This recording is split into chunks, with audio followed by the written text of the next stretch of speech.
Good morning, friends. Today I am talking about calls in advance. Calls in advance is the amount not yet called up by the company but paid by the shareholders. Company ने जिसकी अभी तक मांग नहीं की है लेकिन share holders ने उसका पेमेंट कर दिया हो, उसे हम कहते हैं calls in advance. Calls in advance को रिकॉर्ड में मेंटेन करने के लिए हम दो तरह की एंट्रीज में प्रिपेयर करते हैं. एक होती है एडजस्टमेंट ऑफ एंट्री, एक होती है रिसीव्ड एंट्रीज. जब कंपनी रिसीव करती है तो वो रिसीव करते टाइम में या रिसीव अलॉटमेंट के साथ कर सकती है या फर्स्ट कॉल के साथ वो रिसीव कर सकती है. एंट्री प्रिंट आएंगे bank account debit to calls in advance, to calls. यहाँ कॉल्स का मतलब है फर्स्ट कॉल, सेकेंड कॉल या फिर वो अलॉटमेंट भी हो सकता है. सेकेंड एंट्री बनाते हैं उसकी एडजस्टमेंट की entry. On the adjustment of the company entry prepare करते हैं bank account debit calls in advance account debit to calls. यहाँ पर भी कॉल्स का मतलब है कि फर्स्ट कॉल, सेकेंड कॉल, जो आपको अलॉटमेंट के साथ पेमेंट मिला है वो आप एडजस्ट करते हैं फर्स्ट कॉल के साथ या फिर सेकेंड कॉल के साथ. इसके बाद नेक्स्ट टाइम आप एंट्री बनाते हैं इसकी इंटरेस्ट की, interest on calls in advance. For the interest on calls in advance due, जब कॉल्स इन एडवांस को ड्यू किया जाता है तो एंट्री बनाई जाती है interest on calls in advance account debit to shareholder, to sundry shareholders. इसमें वही अमाउंट आ जाता है जो इंटरेस्ट को कैलकुलेट करके आपने निकाला है. नेक्स्ट एंट्री बनाते हैं उस इंटरेस्ट को आप, क्योंकि कॉल्स इन एडवांस पे कंपनी को अपने शेयर होल्डर से इंटरेस्ट मिला होता है, तो पेड करना होता है कंपनी को, तो कंपनी एंट्री बनाती है sundry shareholders account debit to bank account. और उस interest on calls in advance के अकाउंट को क्लोज करने के लिए एंट्री प्रिपेयर की जाती है लास्ट में profit and loss account debit to interest on calls in advance. ये हमारी एंट्री कॉल्स इन एडवांस से रिलेटेड एंट्रीज होती हैं. इसको और अच्छी तरह से डीपली आपको समझने के लिए, एक्सप्लेन करने के लिए मैंने आपके सामने एक एग्जाम्पल लिया है जिसके अंदर आपको ये मालूम चल जाएगा कि हमने कॉल्स इन एडवांस को प्रिपेयर करने के लिए किस तरह से एंट्रीज को प्रिपेयर करा जाएगा. एक एग्जाम्पल लिया है, उस एग्जाम्पल को जरा समझने की आप कोशिश करिएगा. ये वन शेयर होल्डर, एक कंपनी 10,000 शेयर्स इशू करें कंपनी ने at a rate of 100 rupee each at par पे. Application 25, allotment 25, first call 25 and second call 25 also. अब one share holder has holded 100 shares. एक शेयर होल्डर था जिसके पास 100 shares थे. उसने फर्स्ट कॉल का एंड सेकेंड कॉल का पेमेंट एडवांस में कर दिया विद अलॉटमेंट. अलॉटमेंट के साथ उसने पेमेंट कर दिया हो. इस सिचुएशन पे मैंने ये एंट्री प्रिपेयर कर ली. लेकिन जो पहली वाली एंट्री होती है हमारी एप्लीकेशन मनी को रिसीव करने की, उसको ट्रांसफ़र करने की, वो एंट्री नहीं प्रिपेयर करनी मैंने, क्योंकि वो जनरली जो एंट्री आप बनाते हैं वैसे ही बनेगी. अलॉटमेंट से मैंने इस क्वेश्चन को आगे सॉल्व करा. अलॉटमेंट को सबसे पहले first of all you have to dues entry, due की एंट्री बनाएंगे आप.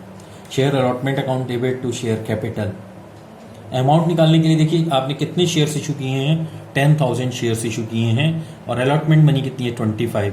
10,000 मल्टीप्लाई 25, 2,50,000 से एंट्री प्रिपेयर करेंगे. नेक्स्ट एंट्री करेंगे आप कॉल्स इन एडवांस को रिसीव करने की. तो मैंने जैसे आपको बताया था, रिसीव करते समय आप कॉल्स इन एडवांस को क्या कर देते हैं, क्रेडिट. और जब आप उसको एडजस्ट करते हैं तो एडजस्ट करते समय कॉल्स इन एडवांस को कर देते हैं डेबिट.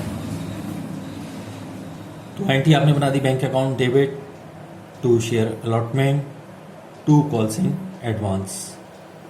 शेयर अलॉटमेंट में 10,000 मल्टीप्लाई 25, क्योंकि अलॉटमेंट 25 से है, और कॉल्स इन एडवांस आपके पास 100 मल्टीप्लाई आप कर देंगे 25 से, तो आपके पास आ जाएंगे 2500.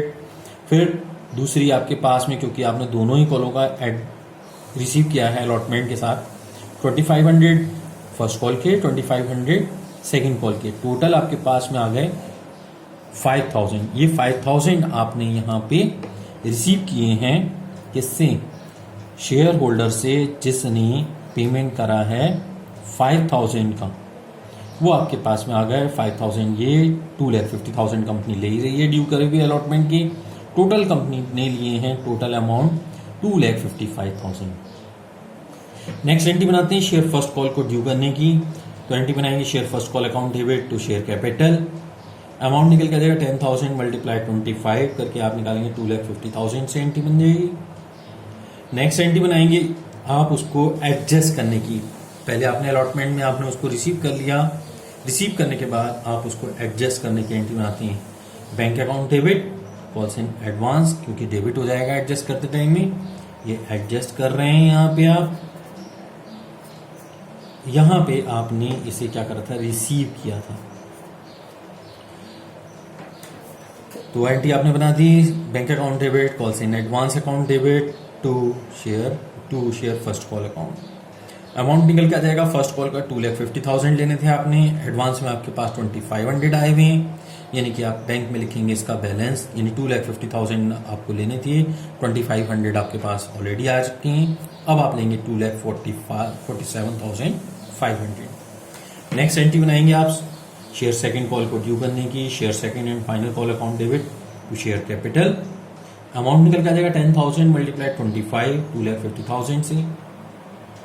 नेक्स्ट एंट्री प्रिपेयर करेंगे फिर से उसको अब सेकंड कॉल को एडजस्ट करने की। Bank account debit calls in advance account debit to share second and final call. 2,50,000 आपको लेने थे सेकंड कॉल की, और कॉल्स इन एडवांस आपके पास में आए हुए हैं 2,500 सेकंड कॉल की। तो अब आप लेंगे इसमें से इसको माइनस करके बैलेंसिंग अमाउंट ले लेंगे 2,47,500। इस तरह से आप एडवांस की एंट्री बनाएंगे। अगर आपको क्वेश्चन में गिवन होगा इंटरेस्ट, कि आपको इंटरेस्ट भी लेना है, सॉरी पेड करना है, तो कंपनी की वो 3 एंट्री जो हमने अभी एक्सप्लेन करी थी वो एंट्री बन जाएंगी, और इंटरेस्ट के उसी अमाउंट से बनेंगी जो आपने उसमें कैलकुलेट कर रखा है। तीनों ही एंट्रीज के अंदर सेम अमाउंट आएगा। Okay, thank you guys. मैं Praveen Kumar Sharma from commerce study point से। और अगर आपको वीडियो अच्छा लगे तो शेयर करना, लाइक करना ना भूलें। Thank you.